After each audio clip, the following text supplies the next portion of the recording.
वालेकुम dear students, welcome back to Smart Path academy.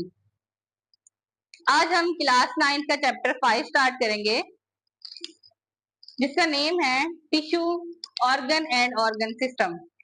इसमें हम देखेंगे कि किस तरह से एक एटम से लेके ऑर्गेनिज्म बनता है और उस ऑर्गेनिज्म से किस तरह से एक पूरा बायोस्फीयर बन जाता है और कौन सा सेल क्या फंक्शन परफॉर्म करता है, कौन सा ऑर्गन क्या फंक्शन परफॉर्म करता है, मिलके किस तरह से ऑर्गन सिस्टम बनाते हैं, उनकी क्या फंक्शन है। एनिमल में ये सारा कुछ हम डिस्कस करेंगे, प्लांट्स में ये सब कुछ देखेंगे।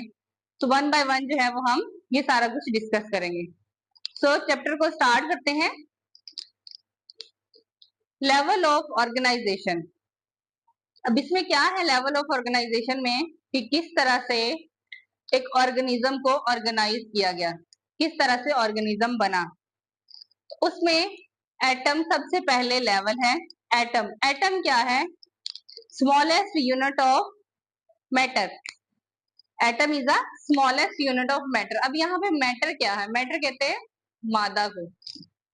मैटर बेसिकली होता क्या है कि ऐसी शय जो जगह घेरती है, जो वजन रखती है, वो क्या कहलाती है? Matter. Anything that have mass and occupy space is called matter. तो वो क्या कहलाती है? मैटर। एटम एक क्या है? मैटर का बिल्कुल छोटा सा यूनिट है। जैसे ये मैटर है, इसका छोटा सा यूनिट क्या कहलाएगा? एटम। जैसे कार्बन है, ऑक्सीजन है, ये क्या है? एटमॉस्फेयर में प्रेजेंट है। तो ये सारे के सारे क्या है? एटम्स। अब जब एटम कंबाइन करेगा, दो एटम्स आपस में मिलेंगे, जैसे कार्बन डाइऑक्साइड, दो ऑक्सीजन और एक कार्बन मिलकर कार्बन डाइऑक्साइड बना देंगे या ऑक्सीजन बना देंगे। दो एटम जो है ऑक्सीजन के मिलेंगे, वो क्या बनाएंगे? ऑक्सीजन बना देंगे। या उसके अलावा हाइड्रोजन बन जाएगा। तो ये जो है वाटर बन जाएगा, सॉरी, वाटर में दो हाइड्रोजन और एक ऑक्सीजन मिलेगा। जब डिफरेंट एटम जो है वो कंबाइन करते हैं तो वो हमारे पास क्या कहलाते हैं? मॉलिक्यूल्स कहलाते हैं।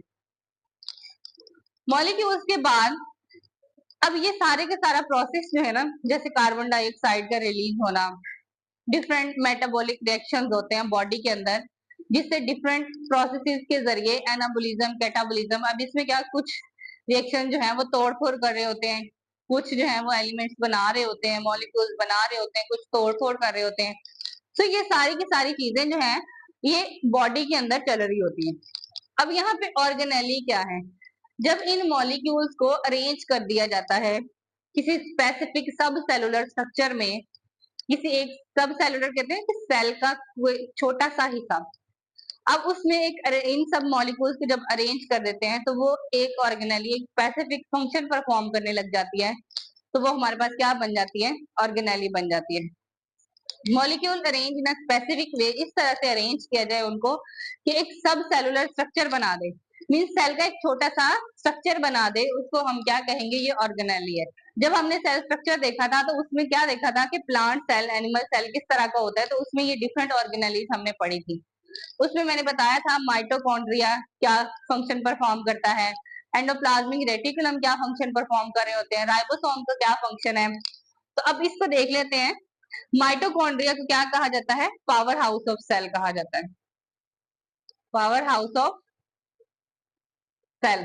इसको पावर हाउस ऑफ सेल क्यों कहा जाता है? क्योंकि इसके अंदर क्या होता है?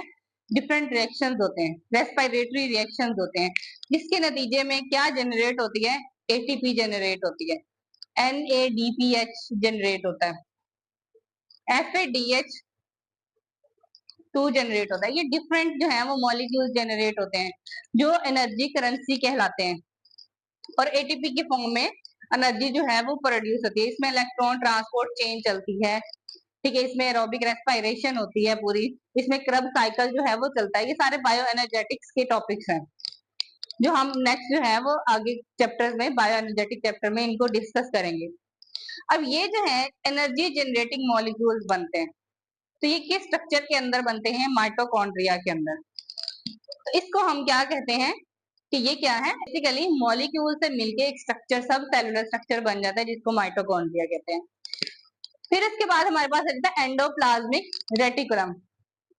अब प्लाज्मा के अंदर प्लाज्मा कहते हैं साइटोप्लाज्म। प्लाज्मा के अंदर एक जाल सा नेटवर्क सा बिछा हुआ होता है जो न्यूक्लियस के साथ बेसिकली अटैच होता है। आउटर मेम्ब्रेन न्यूक्लियस की होती है, उससे ये निकलते हैं, तो वो क्या कहलाता है? Endoplasmic reticulum. अब ये जो एंडोप्लाज्मिक रेटिकुलम है, ये डिफरेंट फंक्शन परफॉर्म कर रहे होते हैं। किस तरह से? ये क्या करते हैं? ये प्रोटीन की सिंथेसिस करते हैं। उसके अलावा डिफरेंट मेटाबॉलिज्म या मेटाबॉलिक पाथवेज जो हैं वो परफॉर्म कर रहे होते हैं। मेटाबॉलिक रिएक्शंस जो हैं वो परफॉर्म कर रहे होते हैं। तो ये भी क्या है? एक ऑर्गेनेली है। नेक्स्ट हमारे पास ऑर्गेनेली है राइबोसोम। इसको क्या कहा जाता है? राइबोसोम को कहा जाता है प्रोटीन फैक्ट्री। प्रोटीन फैक्ट्री क्यों? क्योंकि राइबोसोम जो है वो बेसिकली क्या बनाती है? प्रोटीन फैक्ट्री, प्रोटीन की फॉर्मेशन करती है। इस वजह से इसको क्या कहा जाता है? राइबोसोम। तो ये सारी की सारी जो है क्या है? ऑर्गेनेलीज हैं। सब सेलुलर लेवल में ये एक स्पेसिफिक फंक्शन, हर ऑर्गेनेली का अपना स्पेसिफिक फंक्शन है। जब ये डिफरेंट ऑर्गेनेलीज जो हैं वो ऑर्गेनाइज हो जाती हैं एक ही स्ट्रक्चर के अंदर या एक ही सेल के अंदर, तो वो बेसिकली क्या आ जाता है? सेल। ऑर्गेनेली जो है उनको असेंबल किया जाता है किसी एक यूनिट में, वो हमारे पास यूनिट क्या है? सेल। और सेल बेसिकली होता भी क्या है? The basic unit of life. इसको कहा जाता है structural and functional unit of life. इसको स्ट्रक्चरल और फंक्शनल यूनिट ऑफ लाइफ क्यों कहा जाता है? इसको structural and functional unit of life इसलिए कहा जाता है, एक तो ये कि ये स्ट्रक्चर बनाता है, साफ बनाता है। उसके अलावा सेल जो है वो डिफरेंट फंक्शन परफॉर्म कर रहा होता है। इवन उस सेल के अंदर जो ऑर्गेनेलीज होती हैं वो भी हर ऑर्गेनेली अपना स्पेसिफिक फंक्शन परफॉर्म कर रही होती है। तो इस वजह से ये क्या है? स्ट्रक्चरल और फंक्शनल यूनिट ऑफ लाइफ है। जिंदगी के एक तो स्ट्रक्चर बनाता है और हर सेल का अपना स्पेसिफिक फंक्शन होता है। इस वजह से इसको क्या कहते हैं? Structure and functional unit of life या बेसिक बुनियादी यूनिट है या बुनियादी इकाई है जिंदगी की। इसमें डिफरेंट सेल आ जाते हैं, जैसे मीजोफिल सेल्स हैं। लीव्स के अंदर मीजोफिल सेल्स जो है वो प्रेजेंट होते हैं, दो तरह के, पैलिसेड सेल और स्पॉन्जी सेल, जो क्या करते हैं? फोटोसिंथेसिस करते हैं। अब इस तरह से ये सेल जो है ऑर्गेनिजम्स को दो हिस्सों में डिवाइड कर देता है, unicellular organism and multicellular organism. Unicellular, uni means क्या होता है? वन। सेलुलर ऑर्गेनाइजेशन मतलब ऐसा ऑर्गेनिज्म जो एक ही सेल पे मुश्तमिल हो, जैसे bacteria. Multicellular, multi means many, cellular means cell. ऐसे ऑर्गेनिज्म जो बहुत सारे सेल पे मुश्तमिल हो वो क्या कहलाते हैं? Multi cellular organism. अब उसके बाद जब ये सेल जो है ये असेंबल होते हैं, ठीक है, सिमिलर सेल जो है एक जगह पे इकट्ठे हो जाते हैं, वो फंक्शन परफॉर्म करने लग जाते हैं, तो वो हमारे पास क्या बन जाता है? एक टिश्यू बन जाता है। जब सिमिलर सेल जो है इकट्ठे होते हैं एक ही जगह पे और एक या एक से ज्यादा फंक्शन परफॉर्म करने लग जाते हैं, तो वो हमारे पास क्या बन जाते हैं? टिश्यू। जैसे एनिमल्स के अंदर अगर हम एग्जांपल देखते हैं तो एपिथेलियल टिश्यूज। एपिथेलियल टिश्यूज जो है वो हमारी बॉडी को कवर करते हैं सारे, ठीक है, प्रोटेक्ट करते हैं बॉडी को। स्किन जो है वो बनाते हैं, असल में स्किन बनाते हैं। मसल टिश्यू क्या है? ये क्या करते हैं? मसल जो है वो कंट्रैक्शन और रिलैक्सेशन करते हैं, मूवमेंट करते हैं। तो ये हमारे पास क्या है? मसल टिश्यूज है। जैसे हार्ट की जो टिश्यूज हैं वो क्या करते हैं? पंपिंग का काम करते हैं, ठीक है, क्या होते हैं? फ्लेक्सिबल होते हैं, पंप करते हैं। ये टिश्यूज जो हैं अगर हम प्लांट्स में देखें तो प्लांट में एपिडर्मल टिश्यू होते हैं। अब यहाँ पे देखिए एपी का क्या मतलब होता है? अबव। डर्मल जो वर्ड है ना वो डर्मा से निकला है, और डर्मा क्या? डर्माटोलॉजिस्ट क्या होते हैं? स्किन के डॉक्टर। तो ये भी यहाँ पे dermal, derma, derma means skin.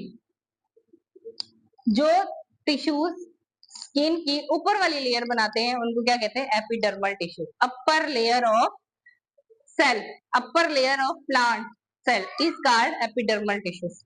अब यहाँ पे देखें एपिडर्मस ऑफ लीफ। अब लीफ के अंदर अगर हम लीफ का स्ट्रक्चर देखें ना, अगर इसको इलेक्ट्रॉन माइक्रोस्कोप में हम स्टडी करें तो ये यहाँ पे हमारे पास ये देखिए इस तरह से छोटे छोटे से सेल्स जो हैं वो अरेंज हो जाते हैं, सिमिलर सेल्स अरेंज हो जाते हैं। फिर इसके बाद हमारे पास कुछ इस तरह से सेल्स जो हैं वो अरेंज होते हैं। ये लीफ का स्ट्रक्चर बना रही हूँ मैं। फिर उसके बाद हमारे पास कुछ इस तरह के सेल जो हैं वो अरेंज होते हैं। अब यहाँ पे ये जो है हमारे पास क्या है, एपिडर्मस है, और ये हमारे पास क्या है, मेसोफिल सेल्स है। ऊपर वाली जो लेयर है सेल की, या ऊपर वाली लेयर जो है लीफ की, वो क्या कहलाएगी, एपिडर्मल, एपिडर्मल लेयर कहलाएगी। ठीक है, अब वो जो टिश्यूज है एपिडर्मल टिश्यूज, वो अपर लेयर बनाते हैं सेल की, ये लीव्स की। फिर इसके बाद हमारे पास आ जाता है वस्कुलर टिश्यूज। अब वस्कुलर टिश्यूज जो है ना, वस्कुलर, ये क्या करते हैं, कंडक्शन करते हैं। अब कंडक्शन किस चीज की करते हैं, डिफरेंट न्यूट्रिएंट्स की। अब ये जो कंडक्शन है ना, ये टिश्यूज दो तरह के होते हैं। कौन कौन से टिश्यूज होते हैं, एक होते हैं फ्लोएम और एक होते हैं जाइलम। अब इसमें हमारे पास जो फ्लोएम है वो फूड की कंडक्शन करता है, और जो जाइलम है वो वाटर की कंडक्शन करता है। तो ये बेसिकली है क्या, कंडक्टिंग टिश्यूज हैं जो न्यूट्रिएंट्स को ट्रांसपोर्ट करते हैं from soil to roots and roots to above organs like stem, leaves, fruits etc. अब इन सब में जो है ये क्या है, न्यूट्रिएंट्स को सप्लाई कर रहे हैं, ट्रांसपोर्ट कर रहे हैं। फ्लोएम जो है वो फूड को ट्रांसपोर्ट कर रहा है, जाइलम जो है वो वाटर को ट्रांसपोर्ट कर रहा है। अब ये क्या है, टिश्यूज है जो सिमिलर सेल से मिलके बने हैं। जब यही टिश्यूज जो हैं, सिमिलर टिश्यूज जो हैं, वो एक फंक्शन परफॉर्म करने लग जाते हैं, या वो जो इकट्ठे हो जाते हैं, टुगेदर हो जाते हैं और अपना फंक्शन, स्पेसिफिक फंक्शन परफॉर्म करते हैं, वो हमारे पास बन जाता है ऑर्गन। जैसे हमारा स्टमक है, ठीक है, स्टमक एक ऑर्गन है, वो क्या करता है, डाइजेशन करता है, फूड को डाइजेस्ट करता है। इसी तरह हमारे पास क्या है, हार्ट है, क्या करता है, ब्लड को पंप करता है और पूरी बॉडी में सर्कुलेट करवाता है। इसी तरह हमारे लंग्स हैं, क्या करते हैं, गैसेस को एक्सचेंज करवाते हैं, ऑक्सीजन इनटेक करते हैं और कार्बन डाइऑक्साइड रिलीज करते हैं। अगर हम प्लांट्स में देखें तो प्लांट्स में भी डिफरेंट ऑर्गन्स है, लाइक रूट्स है, तो वो क्या करती हैं, वाटर को एब्जॉर्ब करती हैं। स्टेम है, वो क्या करती है, कंडक्ट करती है, ट्रांसपोर्ट करती हैं। अब उसमें लीव्स भी प्रेजेंट है। लीव्स का क्या काम होता है, फोटोसिंथेसिस करते हैं। फोटोसिंथेसिस के नतीजे में फूड पैदा होती है, खुराक बनती है, और वो जो फूड है in the form of fruits, in the form of flowers. अब ये सारा कुछ जो है ये कहाँ पे हो रहा होता है, प्लांट्स के अंदर, और ये डिफरेंट ऑर्गन्स जो है वो फंक्शन परफॉर्म कर रहे हैं। जैसे हमारा हार्ट, जैसे हमारा लंग्स, मैंने इनका बता दिया। हार्ट क्या करता है, ब्लड सर्कुलेशन में हेल्प करता है।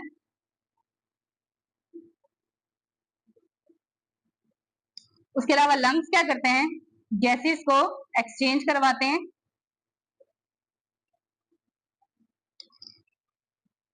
प्लांट्स के अंदर लीव्स का क्या काम होता है, लीव्स क्या करते हैं, फोटोसिंथेसिस करते हैं। रूट्स का क्या काम होता है, absorption of water.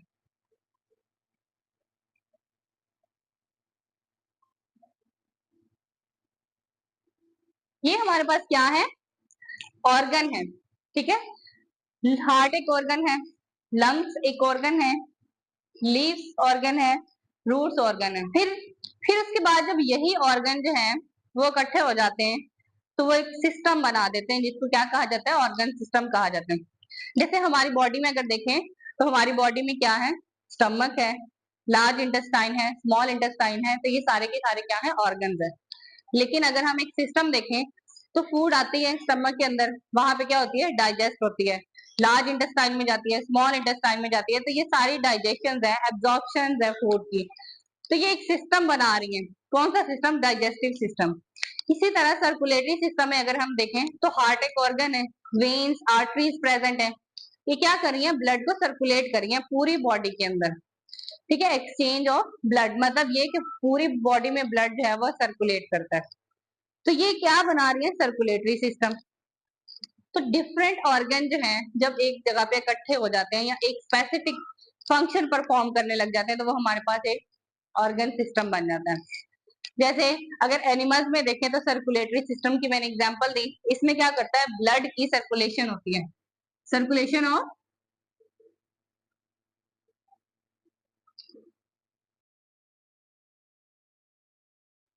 Digestive system क्या करता है, डाइजेस्टिव सिस्टम में फूड की एब्जॉर्प्शन होती है, फूड की डाइजेशन होती है। प्लांट्स में अगर हम रूट सिस्टम देखें तो रूट सिस्टम में क्या होता है, हमारे पास रूट्स जो है वो टैप रूट होती है, एडवेंटिशियस रूट्स होती हैं, लेकिन ये रूट्स का फंक्शन क्या है, फंक्शन ये होता है कि एब्जॉर्प्शन करना वाटर को, मिनरल्स को एब्जॉर्ब करना। शूट सिस्टम क्या है, कंडक्शन करना इनटू अदर पार्ट्स, उसमें जाइलम फ्लोएम टिश्यूज जो है वो प्रेजेंट होते हैं जो कंडक्ट करते हैं फूड को और वाटर को। फिर जब ये organ system, different organ system organise हो जाते हैं तो वो एक स्ट्रक्चर बना देते हैं जिसको क्या कहते हैं, बेसिकली ऑर्गेनिज्म कहते हैं, इंडिविजुअल कहते हैं। जैसे हमारी बॉडी में डिफरेंट ऑर्गन सिस्टम है, डाइजेस्टिव सिस्टम है, सर्कुलेटरी सिस्टम है, रेस्पिरेटरी सिस्टम है, ठीक है। ये सारे के सारे सिस्टम जो है जब एक जगह पे मिल जाते हैं, इकट्ठे हो जाते हैं, ऑर्गेनाइज हो जाते हैं, असेंबल हो जाते हैं, तो ये क्या बनाते हैं, एक एंटिटी बनाते हैं, एक शख्सियत बनाते हैं जिसको क्या कहते हैं, ऑर्गेनिज्म कहते हैं। अब ये ऑर्गेनिज्म जो है प्लांट्स में जैसे देखें, प्लांट्स सॉरी ऑर्गेनिज्म अगर हम देखें तो ह्यूमन, ठीक है, ट्री, ये क्या है, ऑर्गेनिज्म है, इंडिविजुअल ऑर्गेनिज्म है। तो ये हमारे पास क्या है, डिफरेंट लेवल ऑफ ऑर्गेनाइजेशन है। अब हम डायग्रामेटिकली देख लेते हैं किस तरह से एटम से एक ऑर्गेनिज्म जो है वो बन जाता है। तो ये देखें, ये हमारे पास क्या है, एटम। सबसे पहले एनिमल्स में देख लेते हैं।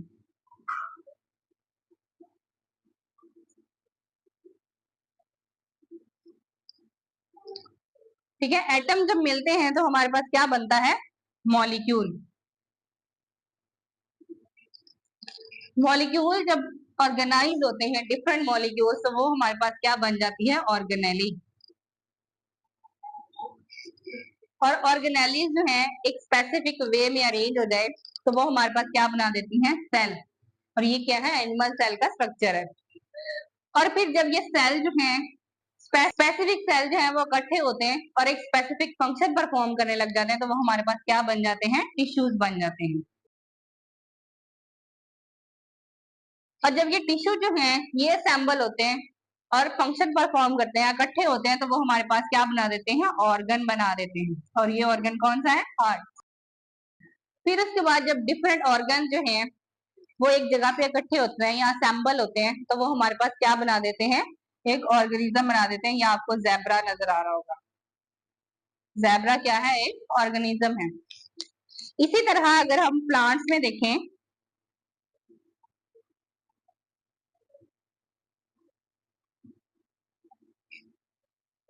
प्लांट्स में ये हमारे पास क्या है, atom. Smallest unit of matter is called atom. Atom से क्या बना, मॉलिक्यूल। मॉलिक्यूल अरेंज हुए तो क्या बना, ऑर्गेनेली। और ये ऑर्गेनेली कौन सी है, क्लोरोप्लास्ट।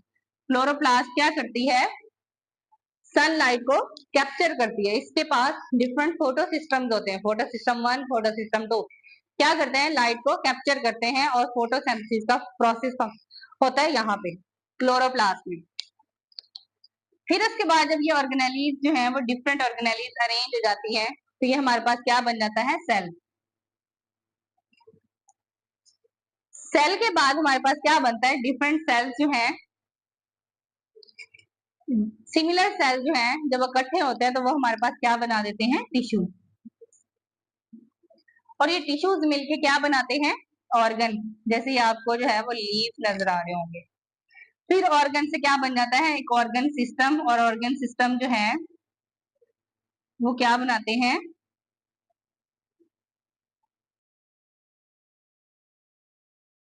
ऑर्गन सिस्टम जो है वो पूरा ऑर्गेनिज्म जो है वो बना देते हैं। जैसे ऑर्गेनिज्म ह्यूमन है, जेब्रा है, एनिमल्स, कैट, डॉग, या फिर प्लांट्स में ट्रीज वगैरह, ये सारे के सारे क्या है, ऑर्गेनिजम्स है। तो ये आज हमने क्या देखा है, लेवल ऑफ ऑर्गेनाइजेशन, जिसमें हमने देखा कि एटम मिलके मॉलिक्यूल बनाता है, मॉलिक्यूल से क्या बनते हैं, ऑर्गेनेलीज। ऑर्गेनेलीज असेंबल होती हैं तो एक यूनिट बन जाता है, सेल। सेल से क्या बनते हैं, टिश्यूज बनते हैं, टिश्यू से क्या बनता है, ऑर्गन बनता है, ऑर्गन से क्या बनता है, ऑर्गन सिस्टम, और ऑर्गन सिस्टम जो है जब असेंबल होते हैं एक ही जगह पे तो एक एंटिटी बना देते हैं जिसको हम क्या कहते हैं, ऑर्गेनिज्म। तो ये था हमारा आज का लेक्चर। अगर आपको इसमें डिफरेंट ऑर्गेनेलीज की वीडियोस देखनी है तो वो मेरे प्रीवियस लेक्चर में मौजूद हैं, सारी की सारी, माइटोकॉन्ड्रिया, एंडोप्लाज्मिक रेटिकुलम, राइबोसोम्स वगैरह, वहां पे आप जाके देख सकते हैं। अगर आपको मेरी वीडियोस इंफॉर्मेटिव लगती हैं तो मेरे चैनल को सब्सक्राइब करें, वीडियो को लाइक एंड शेयर करें। See you soon in the next video. अल्लाह हाफिज।